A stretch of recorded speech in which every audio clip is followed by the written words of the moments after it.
Da dove si comincia a visitare Vicenza? Dal Palladio, naturalmente. Per esempio, dal Teatro Olimpico. Architetto, entrare in scena qui, in questo teatro, è un'emozione, ma che cos'è? È un teatro, è un monumento?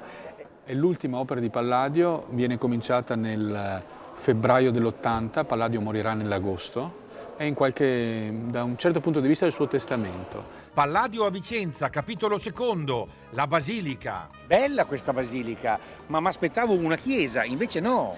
E invece no, questo era un palazzo medievale e poi gotico che ha preso il nome di Basilica semplicemente perché Palladio, innamorato dell'architettura romana e comunque classica, si è ispirato ai libri di Vitruvio, ha pensato di utilizzare alcuni stilemi dell'architettura classico-romana e riportarli qui in un luogo che era il luogo dell'amministrazione della giustizia, del commercio e della vita cittadina. Ma com'era ai tempi la vita civile di Vicenza? All'epoca questo era il centro del commercio della seta. Cioè il nord-est era il nord-est anche già del Cinquecento. Era un po' il nord-est nel Cinquecento. È interessante ecco. allora il contesto in cui questo fortunello, perché scusa, Palladio arriva qui come ragazzino di bottega e lo fanno diventare un grande architetto e in più nasce in un contesto economico di grande sviluppo, quindi è fatta. Palladio arriva a Vicenza attorno al 1520. È un semplice apprendista scalpellino, ma incontra il nobile Gian Giorgio Trissino. È un uomo strano, Trissino, c'è un bellissimo ritratto di lui al Louvre con una barba rossa, un'aria terribile. E Trissino è la mente, ha bisogno di un braccio. Trissino è un politico rivoluzionario, ha comandato la rivolta contro Venezia, è stato mandato in esilio a Roma. A Roma ha visto cosa stavano facendo Leone X, Raffaello, Michelangelo, i grandi artisti e vuole rifarlo nella sua città. E ha un sogno, il sogno di trasformare una piccola città di provincia in una capitale dell'architettura. Però ha bisogno di un braccio e questo braccio è il giovane Palladio. Trissino adotta Palladio, lo fa studiare e lui diventa un grande architetto. Palladio è un figlio di un mugnaio che viene messo a lavorare a 13 anni in una bottega di un lapicida, quindi comincia lavorando con le sue mani e per tutta la vita questa esperienza di lavorare con le mani della bottega è qualcosa che lo aiuta a vincere la sua battaglia. La sua architettura è stata capace di attraversare i secoli e di costituire un legame molto forte con il mondo romano e il mondo greco poi alla fine. Ma perché c'aveva questo pallino della classicità?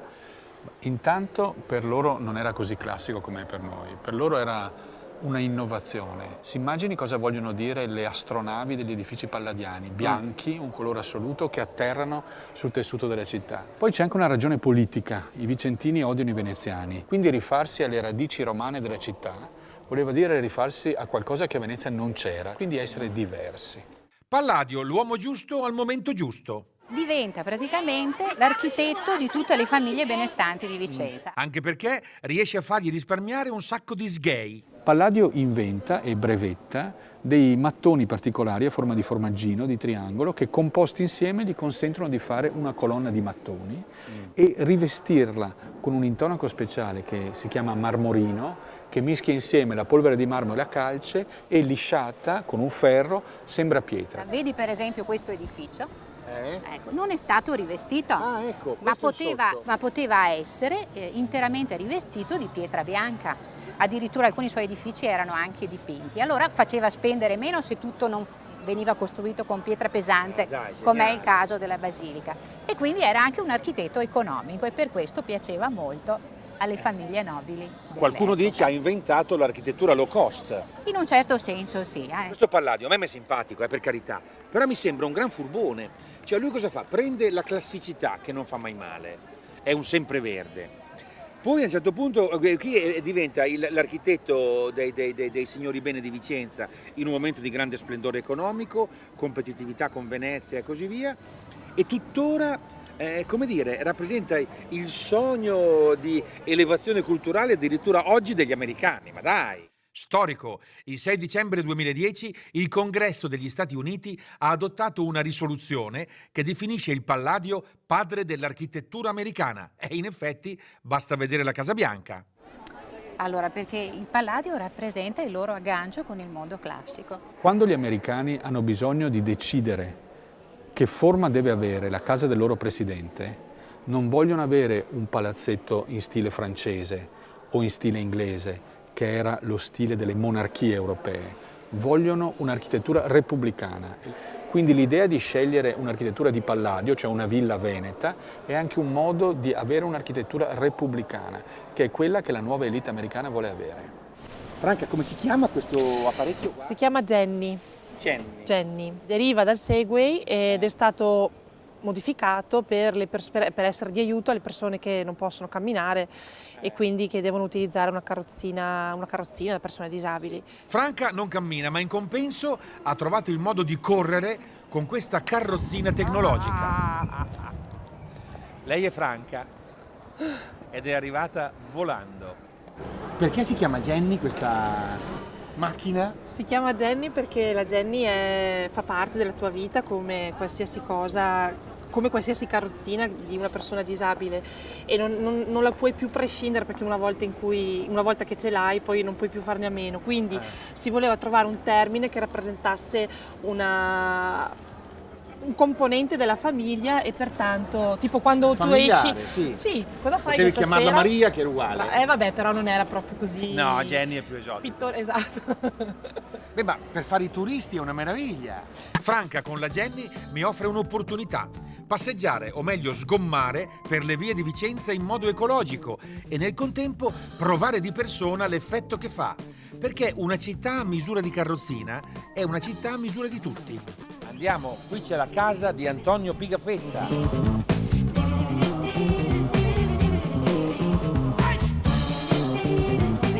Ecco, questa è la casa del Pigafetta.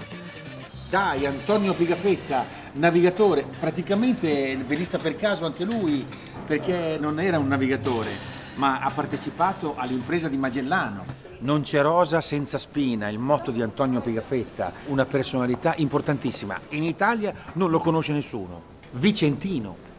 La sua casa veramente, lui nel 1519 parte con Magellano e fa il primo giro del mondo. Un'impresa straordinaria. Magellano viene ammazzato a metà, invece Pigafetta con altri 16-17 superstiti, erano partiti in 260, quindi è stata un'impresa veramente devastante, 5 navi, solo una è tornata. Pigafetta torna e soprattutto stende un resoconto del viaggio. Da questo punto di vista è uno dei più grandi navigatori della storia.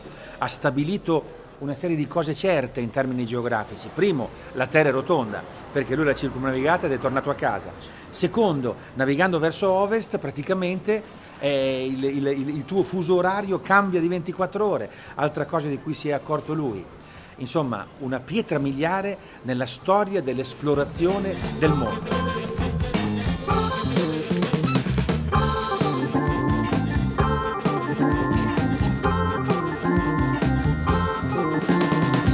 Questo è il corso, come poteva chiamarsi? Corso Palladio.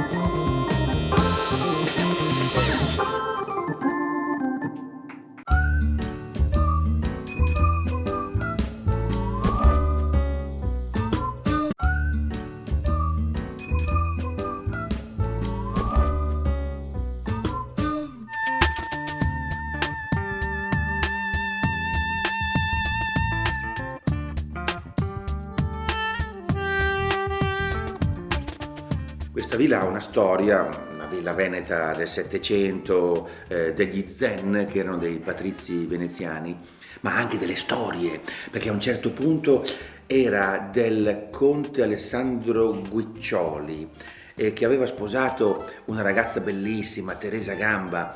La Teresa Gamba va una volta in gita a Venezia e incontra Lord Byron, si innamorano. Il conte viene a saperlo, si arrabbia e allora dice a Teresa: vai là in esilio a Kazan, vicino al Po, in mezzo alla campagna. Peccato che poi Byron invece la raggiunge qua. È un posto veramente romanticissimo.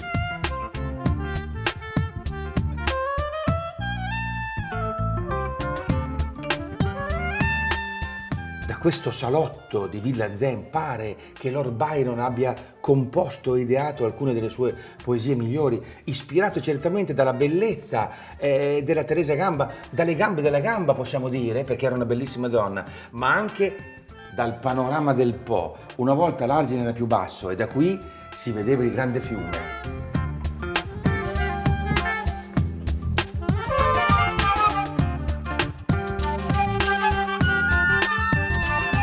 l'antefatto è noto. Il conte Alessandro Guiccioli scopre la tresca della sua giovane e bellissima moglie Teresa Gamba con Lord Byron. Lo scopre a Venezia e la manda qui, in esilio, a Kazan, ma i due si scrivono ed ecco qui, allora, dal diario di Alessandro Guiccioli. Cara Teresa, la mattina a Kazan vi alzerete presto, vestirete con modestia, darete disposizione al personale, pranzerete col fattore e la sera vi coricherete di buon'ora, senza vedere nessuno. La risposta di Teresa, sempre dal diario di Alessandro. Caro Alessandro, la mattina a Kazan mi alzerò all'ora che vorrò, mi vestirò come più mi aggraderà e vedrò e pranzerò con chi mi farà piacere. Tomò. L'atmosfera della villa è bellissima perché è viva, abitata, verissima e poi ci sta benissimo Lord Byron perché l'atmosfera è un po' venezian, padan, anglosassone perché l'attuale proprietaria, la signora, è una signora italo-irlandese. What if thy deep and ample stream should be a mirror of my heart, where she may read the thousand thoughts I now betray to thee, wild as thy wave and headlong as thy speed. Oh, Maria Adelaide, buongiorno, la padrona di casa. Come stai? Detta Mailai?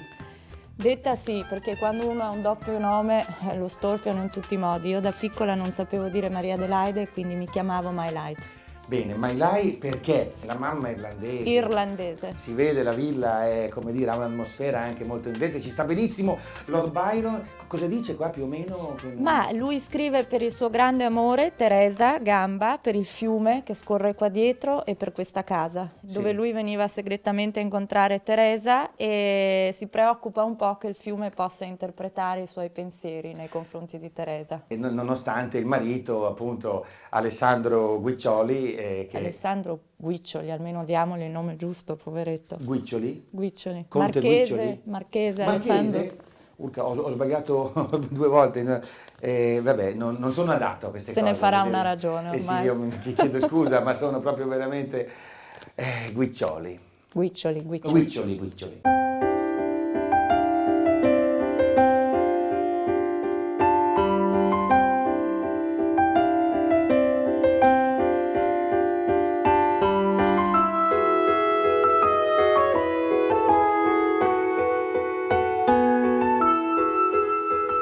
Maria Adelaide, come si chiama la tua cavalla? Sunlight. Sunlight. Sì. Ah però.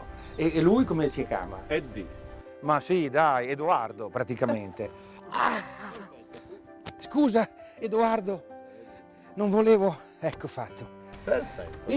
Oddio, scusi, ma manca il pomolo qua.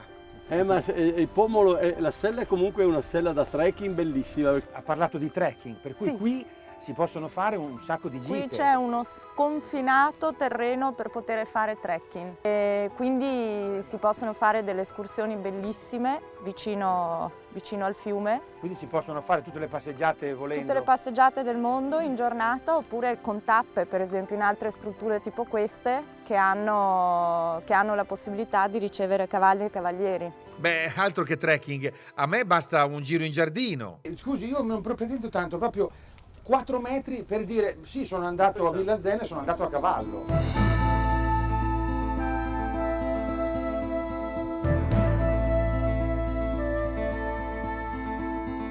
Pistolone, ciao. Maria Adelaide, coi piedi per terra e oltre che fare le passeggiate a cavallo, cosa si può fare qua? Di più, diciamo così... Meno pericoloso. Ecco, bravo, sì. Allora, guarda, secondo me il Polesi nel Delta è un giardino tra le città d'arte, per cui cose da fare ce ne sono tantissime. C'è un territorio enorme da scoprire in bicicletta, da scoprire in barca con i pescatori, da scoprire in canoa e da scoprire naturalmente a cavallo. Tutte le città d'arte più famose al mondo, Venezia, Ravenna, Ferrara, Verona, sono tutte raggiungibili in un'ora da qui. Va bene, ciao, grazie allora. Ciao, grazie. Molto gentile, che bello. Ciao, arrivederci. Adelaide torna a cavallo, io invece proseguo perché mi ha fatto venire voglia di Polesine.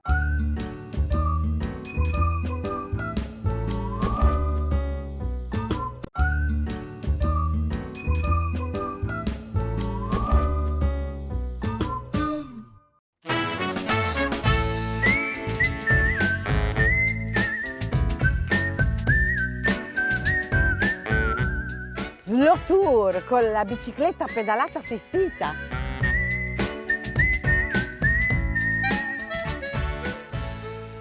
Ho lasciato la provinciale per arrivare qui davanti a questa meravigliosa villa del Palladio, ai piedi di queste meravigliose colline asolane. E qui è tutto verde, pieno di vigne, pieno di cose meravigliose come questa villa. Chissà se si può entrare, sarà di un proprietario, di un duca, di un principe, di un marchese, non lo so, cioè sarà di una famiglia, non lo so se si può entrare.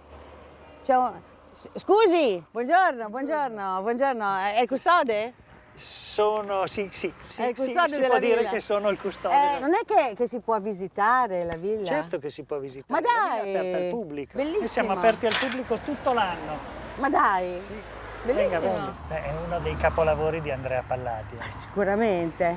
E all'interno ci sono 6 sale interamente affrescate da Paolo Veronese. Magnifico! Slow Tour per le ville venete!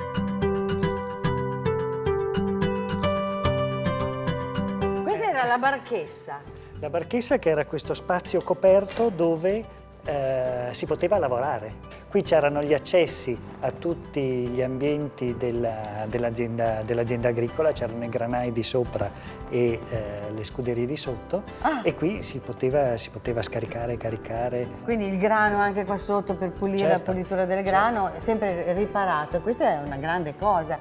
Poi la barchessa è rimasta nella tradizione, Nella no? tradizione veneta, sì. Ottocentesca. E poi, quindi noi adesso stiamo entrando nella parte invece della villa. Adesso saliamo al piano nobile, dove ci sono le sale affrescate da Paolo Veronese. Ah, davvero? Posso andare da sola? Certo. E lei dove va?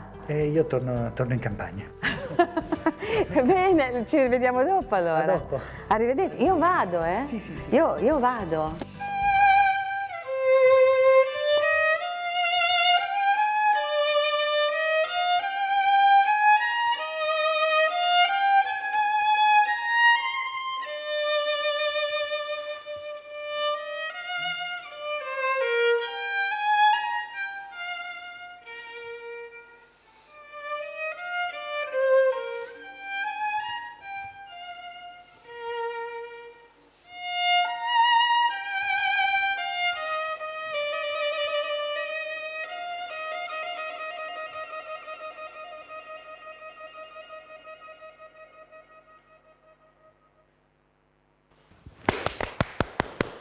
Sa che è veramente bravino? Veramente. Il maestro Lucio De Ganna è il primo violino dei solisti veneti.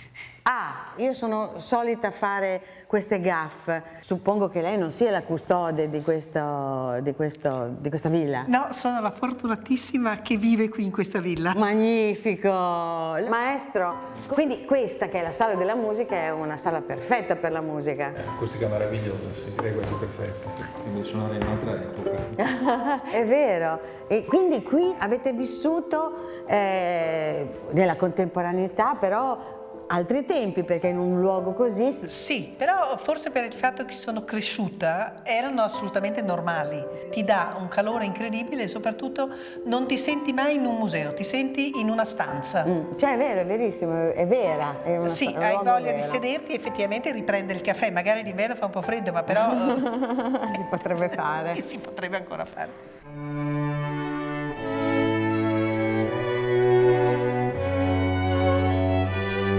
Noi siamo dentro una struttura e poi c'è un'architettura disegnata, Esatto. no? Però che ha delle finestre, che ti mostra dei paesaggi all'esterno e ci sono le divinità che sono rappresentate in statue e fuori c'è la natura, addirittura la natura che si affaccia alla nostra finestra, quindi vediamo appunto come se quel pergolato fosse addossato a questa casa. Sì, esatto. E poi sopra c'è l'Olimpo. Sì, tu vedi, vai in diretta, vai in Olimpo. I personaggi dell'Olimpo hanno dei visi molto realistici.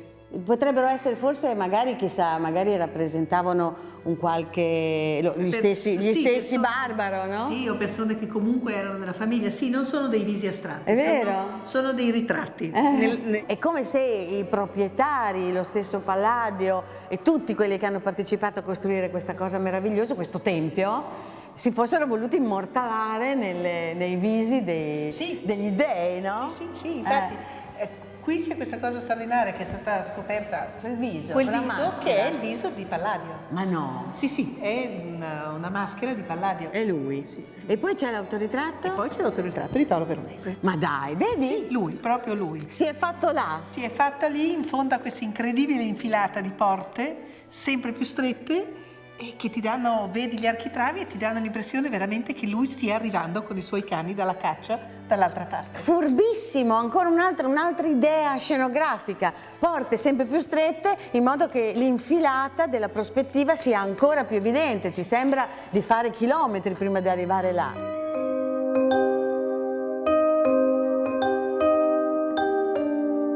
Stanze una dentro l'altra meravigliose, naturalmente. Questa cosa è costante, eh? Sì. La stanza, l'esterno e sopra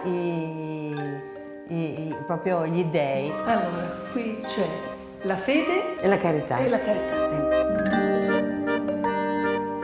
Ah, stupendo, questo è un... È del 500 anche lui, è probabilmente fatto in legno per dare più calore a questa stanza, Sì, è probabile. sempre con questi grandi camini che funzionano e tengono veramente caldo perché sono stati usati tutta la vita, cioè noi li abbiamo sempre usati. Cioè, e questa è la stanza abitata, sono stanze abitate, Sì, sono stanze arredate, vedo che ci sono dei ritratti. Quella lì sono io a 18 anni.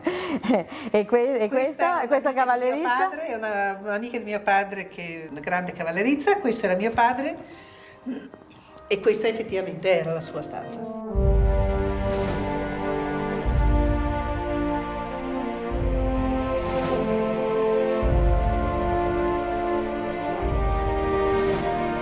Ricordi di viaggio, di luoghi, Tripoli, bellissima con tutta la parte della storica Questa è in campagna. Grappa, sì, abbiamo una casa in Grappa, sì, certo. Sono quelle che posti in Porca, Germania, sì. sì. Picnic, bellissimi. Freddo cane. Freddo bestia, freddo cane. Bellissime queste foto comunque. Masara del Vallo. Selinunte, infatti. Quindi si viaggiava, eh? L'Acropoli.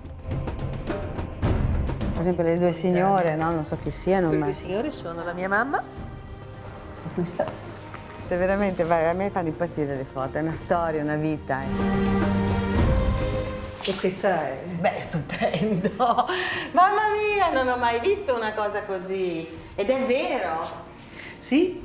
Di quando è? Allora, Di cosa è sei? del 700, Del 700. Viene da una villa a Lucca. Quando hanno venduto gli arredi mia madre ha comprato questo letto. per fatto questa benissimo. stanza, sì. Bellissimo! E quindi abbiamo il piacere di fare la Questo conoscenza. è il signor Paolo Veronese. Fantastico, grazie. Che rientra. Grazie per la bellissima villa che ci ha dipinto, grazie, è stato molto gentile, ci ha lasciato veramente una cosa e forse ci ha voluto dire anche qualche cosa che noi abbiamo colto. E poi c'è una storia anche carina con questo cane, vero? C'è una storia su questo cagnotto, quando sono stati fatti i restauri lavando eventuali ritocchi che erano stati fatti nel tempo sopra, quel cane è saltato fuori perché l'avevano coperto, ovviamente non era abbastanza chic, era stato lasciato soltanto il levriero e quel cagnotto sotto non c'era più. E invece Veronesi aveva fatto il suo cagnotto. cane. Ovviamente. Cioè non solo il ritratto di tutti, no? Ma anche del suo cane.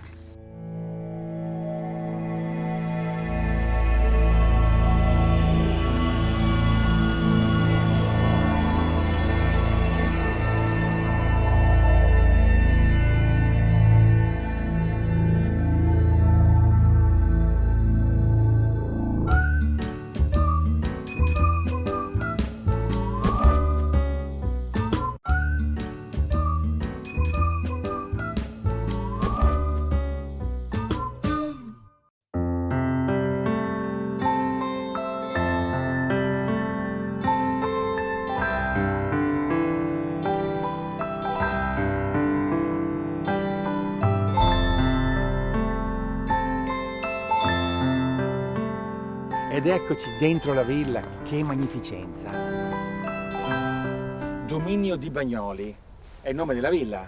Dominio di Bagnoli è il nome della villa del comprensorio, è sempre stato fin dall'inizio il dominio di Bagnoli. Abbiamo tracce storiche prima dell'anno 1000. Nel 950 ci sono già delle tracce documentali dell'esistenza di una proprietà chiamata Dominio di Bagnoli. A cavallo della metà del 600 il comprensorio è stato ceduto alla Repubblica Serenissima di Venezia, che l'ha venduto alla famiglia Widman.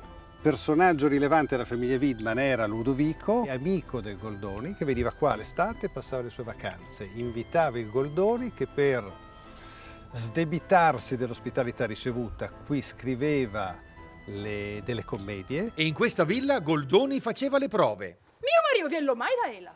Se la fosse una donna prudente, la me lo dirave. Che lo dirò. Che lo dirò anche per levarghe i pulsei de testa. Che bello, che brave, grazie. Cosa si prova a recitare in un posto così? Oh, è fantastico, è una grande emozione. Vere attrici. Bagnoli è un connubio fra passato, fra storia e attualità e agricoltura moderna. Bagnoli non sarebbe esistito se non ci fosse stata un'azienda agricola sempre moderna, sempre all'avanguardia. In termini di innovazione voi ci avete il biogas. Sì, il biogas è ricavato dalla fermentazione principalmente del mais e del liquame, che è il residuato dell'allevamento di bovini che abbiamo, dei tori che abbiamo da carne. Ma accanto all'innovazione c'è attenzione alla tradizione. Questo qua in tutti i piedi della vigna intorno a un unico albero è un sistema che veniva usato all'inizio del secolo e che abbiamo rimesso qua a scopo didattico, perché insomma è un archivio vivente. Di qua si vede proprio la struttura della villa veneta, della villa diciamo padronale agricola, giusto? Questa qui è la struttura tipica delle ville venete, dove hai la villa, hai il giardino termina dove c'è quel muro e dove c'è il cancello grande, poi dietro hai tutta una parte che è una via di mezzo fra il giardino e la parte puramente agricola dell'azienda.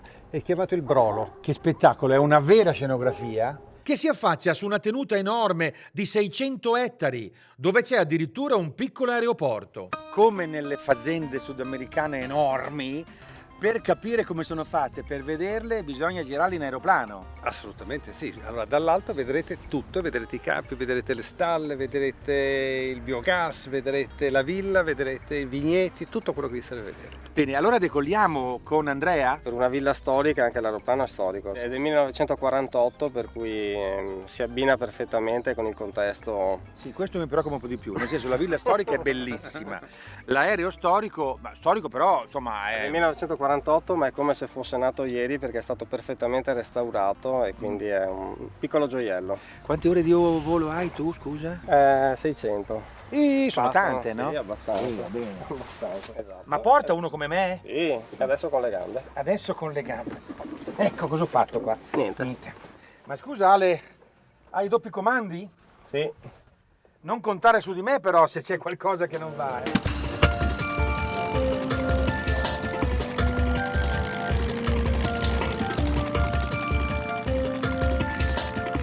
Eccola, i vigneti e i campi e la centrale di produzione dell'energia. La villa è inserita nell'abitato di Bagnoli di Sopra, di cui è stato il nucleo fondante, e per molti anni la maggioranza della gente ha lavorato per l'azienda agricola. Quella è la provinciale che da Monselice porta all'Adriatico. Quelle laggiù, di fianco alla villa, sono le famose cantine.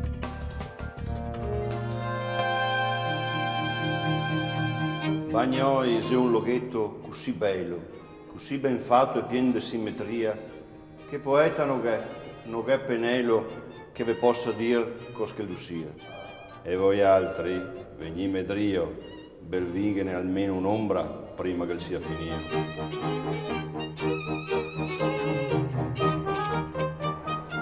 Vieni Patrizio, qua è la cantina, la parte migliore dell'azienda agricola.